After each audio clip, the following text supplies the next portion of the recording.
Let me gist you guys how my son made me. You all know that I went to the hospital last week Wednesday. I had an appointment at the hospital, and since school was almost resuming, I just told them that okay, it's better for us to just go together to the hospital at once, because they've been complaining.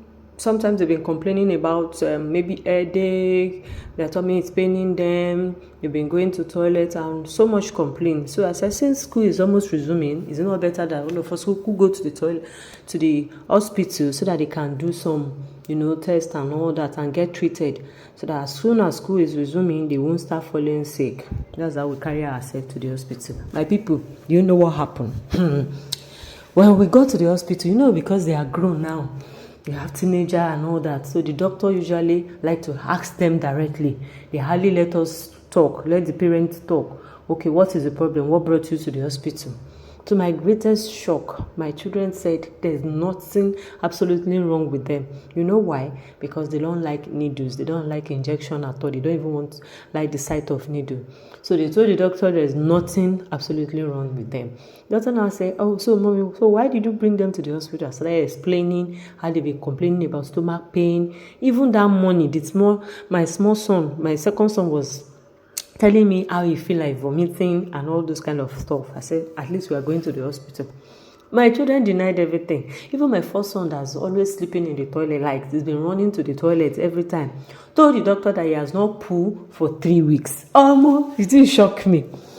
At that point, I was really mad, and I'm like, okay, no problem. So the doctor just said that, okay, he's just going to give him paracetamol, and the one that has not put, claimed he has not put for 3 weeks, he gave him something to soften his stomach. And to tell you that medication is still in the house, these children never opened it. I just let it. And I told them, because they don't like going to general hospital, I said, if they fall sick during school, I will put them to that general hospital. There's a very general hospital very close to our house. That's where I'm going to take them to. They laughed. Sunday, yesterday, almost in the evening, on Saturday night, my first son just told me that he's feeling somehow. He doesn't know how he's feeling. I just ignored him because he just came back from the field. He went to play football. I ignored him. Only for him, on Sunday evening, I just looked at his face. I saw some rashes that just came out on his face. I was surprised. I said, what's this? He went to look at the mirror. He was surprised too. As soon as we saw that thing, I said, I hope this is not what I'm thinking. The next thing, this boy started feeling headache. His body started getting hot. Immediately he started shivering. Every other thing started doing in the space of few seconds. Everything started doing it. We started getting ready to go to the hospital. Something we're not planning. It was getting to the end of Sunday already. We're not actually planning it. If not for one thing, that I don't have money to go and pay in that general hospital, God knows I will take him to that general hospital and I will just go and dump him there. But when I also talked about money, because general hospital is not cheap and we have HMO, so we can easily go to our hospital. But this time around, I can't go to Surulere. So I remember that our HMO said we can also use this particular hospital on the highland. So we decided to go there. So we went there, and this is how it goes. You can see him. We've gotten in, and yeah. So if I can come close to his face, you can see all those rashes coming out of his face.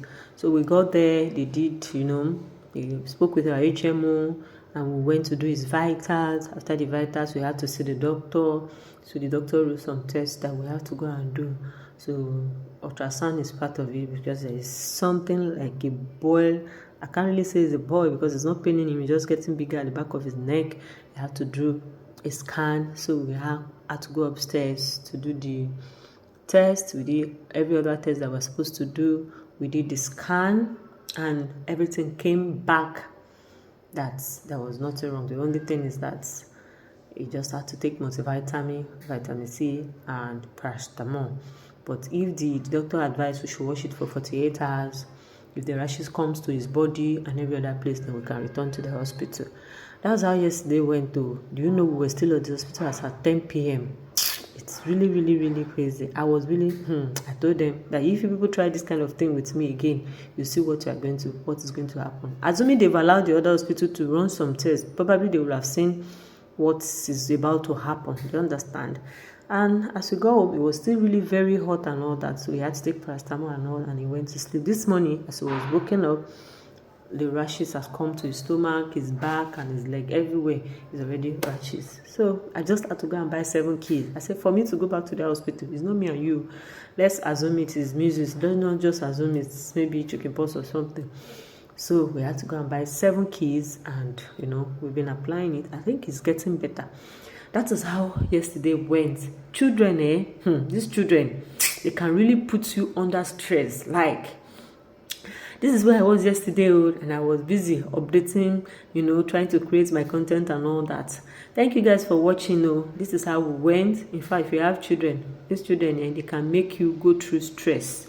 But we thank God it's not really bad. Thank you for watching.